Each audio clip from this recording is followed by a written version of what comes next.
ကဲဒီနေ့ရှင်းလင်းတင်ပြချက်လေးကိုစိတ်ဝင်စားစရာကောင်းတဲ့တမိုင်းကြောင်းတစ်ခုနဲ့အစကင်လိုက်အောင်ရှေးခေတ်ကအင်အားကြီးမားဆုံး empire တွေထဲကတစ်ခုဖြစ်တဲ့ဘာဘလုံနိုင်ငံရဲ့အလဲဘိုးကိုခဏလောက်စိတ်ကူးထဲမှာမြင်အောင်ကြည့်လိုက်ကြပါစို့အဲ့ဒီအချိန်ကအုပ်ဆိုရှင်ဟာအလွန်တရာဩဇာအာဏာကြီးမားတဲ့ဘယေနေဘုခတ်နေစာထဲပါတယ်တန်ရေလအနာဂတိကျအခန်းကြီး3မှာမတန်းတင်ထားတဲ့နိုင်ငံရေးအာဏာစက်နဲ့ကိုပိုင်ယုံကြည်ချက်တို့ကြားကအားပြိုင်မှုပြီးတော့အတက်အန်တရဲ့ချင်းချောက်မှုတွေကြားကတကယ်ကိုအံ့ဖွယ်ကောင်းတဲ့အဖြစ်ဖြစ်တစ်ခုအကြောင်းပေါ်အတူတူဝင်ရောက်လေ့လာကြည့်ကြရအောင်ပါ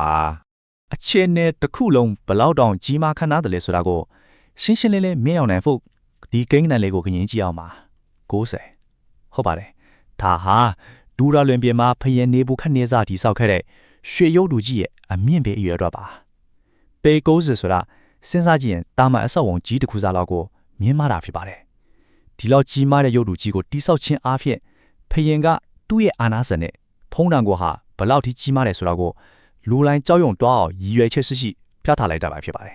အဖိုင်းတဲ့ရွှေရုပ်တူကြီးဒီရုပ်တူကြီးပြီးစီးထားတဲ့အခါမှာတော့ဖယံကအရာရှိတွေခေါင်းဆောင်တွေအားလုံးကိုစုဝေးစေခဲ့ပါတယ်အခမ်းအနားစတင်တာနဲ့ကျင်းညာသူကအတန်ကျဲကြီးနဲ့အမိန်ထုတ်ပြန်ပါတော့တယ်စီမင်းကအလုံးကိုရှင်းပါတယ်တံပိုးဆောင်းစတဲ့ဒုတိယပေါင်းဆောင်ရဲ့အတန်ကိုကြားရတဲ့တပြက်နဲ့လူတိုင်းဟာအဲ့ဒီရွှေရုပ်တူကြီးရှေ့မှာမောက်ချပြီးဥညွတ်ကိုရောက်ပါမယ်အကယ်၍မကိုးကွယ်ဘူးငင်းဆံမယ်ဆိုရင်တော့ပြစ်ဒဏ်ကချက်ချင်းပါပဲအဲ့ဒီလူကိုမီးဟုံးဟုံးတောက်လောင်နေတဲ့မီးဖိုးရဲကိုချက်ချင်းပြစ်ချမယ်ဆိုတဲ့အလွန်ပြင်းထန်တဲ့အမိန့်ကိုထုတ်ပြန်လိုက်တာပါဒုတိယအတန်းတွေလည်းထွက်ပေါ်လာတော့ကွဲမင်တစ်ခုလုံးမှာရှိတဲ့လူအုပ်ကြီးဟာတေဆုံးရမယ့်အိုင်ဒယ်ကိုကြောက်ရွံ့နေအတွက်ချက်ချင်းပဲဝတ်တွားကိုယ်ွယ်လိုက်ကြပါတော့တယ်ဒါပေမဲ့တစ်ဖက်မှာတော့ Tetheric, Meshach နဲ့ Abednego ဆိုတဲ့လူ၃ယောက်ကတော့ငြိမ်းသက်စွာနဲ့မတ်တရက်လျက်ကြံရက်နေခဲ့ပါတယ်ဒီချက်ကဘာကိုရှင်းရှင်းလင်းလင်းသိရဖို့နေတယ်လဲဆိုရင်သူတို့ရဲ့မယုံကြည်နိုင်လောက်ကြီးမားတဲ့ရဲရင့်မှုပါပဲလူထောင်ပေါင်းများစွာဝတ်တွားနေတဲ့အချိန်မှာကိုယုံကြည်တဲ့အမှန်တရားအတွက်မတ်တရက်ကြံခဲ့ဖို့ဆိုတာတာမန်တက်တီမျိုးနဲ့လုံးဝမဖြစ်နိုင်ပါဘူးအဖိုင်းနဲ့ရဲရင်စွာရင်းဆန်ခြင်းထင်တဲ့အတိုင်းပဲဒီတည်င်းဟာဖင်နေဘူးကနေစားစီချက်ချင်းရောက်သွားပါတယ်အမျက်ထွက်နေတဲ့ဖင်ကအဲ့ဒီလူ၃ယောက်ကိုခေါ်ယူပြီးနောက်ဆုံးတတိပေးရက်ကိုပေးပါတယ်ဒါဟာတာမန်ချင်းချောက်မှုမဟုတ်ပါဘူးဖေဖျားကတင့်တို့ကိုငှလည်းမကဲနိုင်ပြီနဲ့ဆိုတဲ့စကားဟာလူသားဖင်တစ်ပါးကနေအခြားဘဲလိုအထွတ်ထိပ်အာဏာမျိုးကိုမဆိုရဲတင်းစင်ခေါ်လိုက်တဲ့မာနထောင်လောင်းမှုတစ်ခုပဲဖြစ်ပါတယ်သူကသူ့ရဲ့အာဏာထက်ကြီးမားတာဘာမှမရှိဘူးလို့ယုံကြည်နေတာပါဒီနေရာမှာဇလန်ရဲ့အထောက်အထိပ်စိတ်ခံစားမှုပိုင်းကိုရောက်လာပါပြီတရီယက်တို့ရဲ့ပြန်လည်ဖြေကြားချက်ဟာအလွန်ကိုပြောင်းမြောက်ပါတယ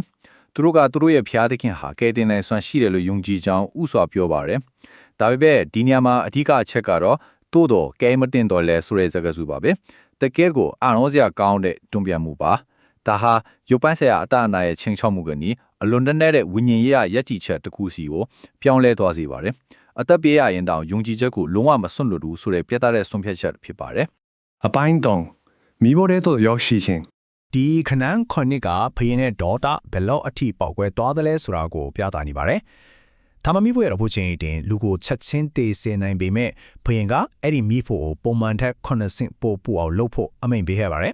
ဒါဟာဒီလူ၃ယောက်ကိုလုံးဝအပြားကျပြောက်ကွယ်သွားစေခြင်းနဲ့အကျွမ်းမဲ့ချက်စီးပစ်ခြင်းတဲ့စိတ်ဆန္ဒကိုညွန့်ပြနေတဲ့တိကျတဲ့အချက်လေးတစ်ခုဖြစ်ပါတယ်အဲ့ဒီအချိန်ကစပြီးအဖွက်ပြက်ဒီကအရင်ကိုမြန်းဆန်ပြီးကြောက်မဲ့ပွဲကောင်းလာပါတော့တယ်မိဖို့ကိုခွန်ဖို့ပို့ဘူးစေးပြီးတဲ့နောက်စစ်တပ်ချဲကအတန်မာဆုံးစစ်သားတွေကိုခေါ်ပြီးသူတို့၃ယောက်ကိုတင်းကျပ်စွာချီနှောင်စေပါတယ်ပြီးတဲ့နဲ့ရဲတော်လောင်ကျွမ်းနေတဲ့မိဖို့တွေကိုပစ်ချလိုက်ပါတယ်မိတော်တွေရဲ့အပူရှင်ဟာဘလောက်တောင်ပြင်းထန်တယ်လဲဆိုရင်စဉ်းစားတာချီပါတော့သူတို့ကိုပစ်ချတဲ့စစ်သားရဲ့တောင်အဲ့ဒီအပူဟပ်ပြီးတည်ဆုံသွားခဲ့ရတယ်လို့ရမက်ကဆိုထားပါတယ်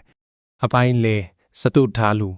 ူမိဖို့တွေကိုကြည်နေတဲ့ဖယင်းဟာရုတ်တရက်မင့်တက်သွားပြီးသူ့ရဲ့အနီးနားကအရာရှိတွေကိုအခုလိုလှည့်မင်းလိုက်ပါတယ်ငါတို့ပစ်ထည့်ခဲ့တာလူ3ယောက်ဒီမဟုတ်ဘူးလားတဲ့ဒီမေခွန်းကဇလန်ရဲ့ရှင်ကိုခိတ္တရက်တန့်သွားစေပြီ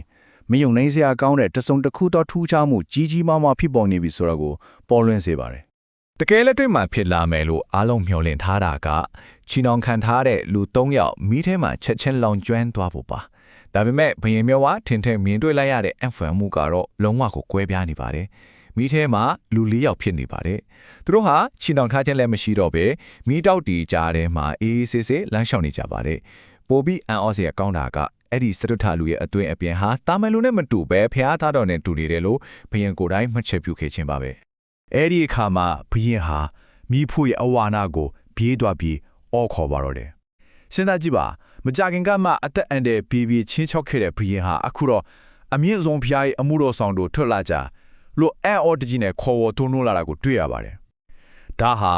ဘုရင်ရဲ့လုံးဝကိုပြောင်းလဲသွားတဲ့စိတ်နေသဘောထားကိုထင်ထင်ရှားရှားပြသနေပါတယ် သူတို့၃ယောက်မီးထဲနဲ့ထွက်လာတဲ့အခါအားလုံးကဝိုင်းအောင်ကြည့်ကြပါတယ်တကယ်ကိုစိတ်ဝင်စားစရာကောင်းတာကတော့ရုပ်ပိုင်းဆိုင်ရာထိခိုက်ပျက်စီးမှုလုံးဝမရှိဘူးဆိုတဲ့အချက်ပါပဲခဏကိုမှအပူလောင်တဲ့တန်ရာလုံးဝမရှိပါဘူးစမင်းတစ်ချောင်းတော့မလောင်ကျွမ်းခဲ့သလိုသူတို့ဝတ်ဆင်ထားတဲ့အဝတ်စားတွေကအစားမီးဟပ်ထားတဲ့ရေရောင်တော့မရှိပါဘူးအံ့ဩစရာကောင်းဆုံးကတော့သူတို့စီကနဲ့မီးခွန်းနဲ့မီးလောင်နဲ့လုံးဝမရတာပါပဲဒါဟာဒီအံ့ဝဲကဲ့တဲ့ခြင်းရဲ့ပြည့်ပြည့်စုံမှုကိုအထောက်အထားခံခံလုံလုံနဲ့ပြသနေရဖြစ်ပါတယ် ဒီမျက်မြင်ကိုတွေ့အဖြစ်အပျက်ကြောင့်ဖျက်နေဘူးခမနေစားရဲ့တဘောထားဟာ180 degree ပြောင်းလဲသွားပါတယ်အစောပိုင်းကဘယ်ဖျားကများကဲတင်နိုင်မလဲလို့မာနာတကြီးစင်ခေါ်ခဲ့ရဖျင်ဟာအခုတော့ထထမေရှက်နဲ့အဘေရနေကောတို့ရဲ့ဖျားသခင်ကိုတရားဝင်ချီးမွမ်းဂုဏ်ပြုပါတော့တယ်မိမိကိုယုံကြည်အားကိုးတဲ့သူတွေကိုဒီလိုမျိုးကဲတင်နိုင်စွမ်းရှိတဲ့ဆိုတာကိုသူကိုယ်တိုင်အတိအမှတ်ပြုလက်ခံလိုက်ရပါပြီ အပိုင်းကအကျုပ်တရားထက်ကြီးမားသောယုံကြည်ခြင်း ဒီအဖြစ်အပျက်ကနေရရှိတဲ့အဓိကအနှစ်သာရသင်ခန်းစာကိုပြန်ချုပ်ကြည့်အောင်ပါလူသားတွေအနေနဲ့တခါတလေမှာအလွန်ပြင်းထန်တဲ့အခက်အခဲပြဿနာတွေဆိုတဲ့မိဖို့တွေနဲ့ရင်ဆိုင်ရတတ်ပါတယ်ဒါပေမဲ့အဲ့လိုရင်ဆိုင်ရတဲ့အခါမျိုးမှာတော့သစ္စာရှိသူတွေဟာဘယ်တော့မှအထီးကျန်စွန့်ပြမခံရဘူးဆိုတာကိုရင်းမြစ်စာတာကမိမောင်းထိုးပြထားပါတယ်ဘေးချနန်းကြအခြေအနေတွေမိထောက်တွေကြားထဲမှာတော့မမြင်ရတဲ့ခွေကောင်းမှုဆိုတာရှိနေတယ်ဆိုတဲ့ချက်ပါပဲ ကဲနောက်ဆုံးအနေနဲ့ဒီမဲကွန်းလေးကိုအားလုံးအတူတူဆက်လက်စဉ်းစားကြည့်စေချင်ပါတယ်စစ်မှန်တဲ့ယုံကြည်ခြင်းဆိုတာပြဿနာတွေကနေလုံးဝကင်းလွတ်မယ်ဘေးကင်းမယ်လို့ကြိုတင်သိထားတာမျိုးလားဒါမှမဟုတ်ဘာပဲဖြစ်လာအမှန်တရားနဲ့ကိုယုံကြည်ရအတွက်ကံမတင်တော့လဲဆိုတဲ့စိတ်ဓာတ်မျိုးနဲ့ရဲရင်စွာယက်တည်ရဲတဲ့တတိမျိုးလားဒီအဖြစ်အပျက်ကတော့အကြောက်တရားကိုအန်တုနိုင်တဲ့ယုံကြည်ချက်ရဲ့အနှစ်သာရကိုအကောင်းဆုံးသိဖို့ဖျားသွားခဲ့ပါပြီဒီနေ့တဲ့ရှင်းလင်းတင်ပြချက်ကနေတစင်အားလုံးပဲစဉ်းစားဆင်ခြင်စရာများစွာရရှိလိမ့်မယ်လို့မျှော်လင့်ပါတယ်နောက်ထပ်စိတ်ဝင်စားစရာအကြောင်းအရာတွေနဲ့ပြန်လည်ဆုံတွေ့ကြပါမယ်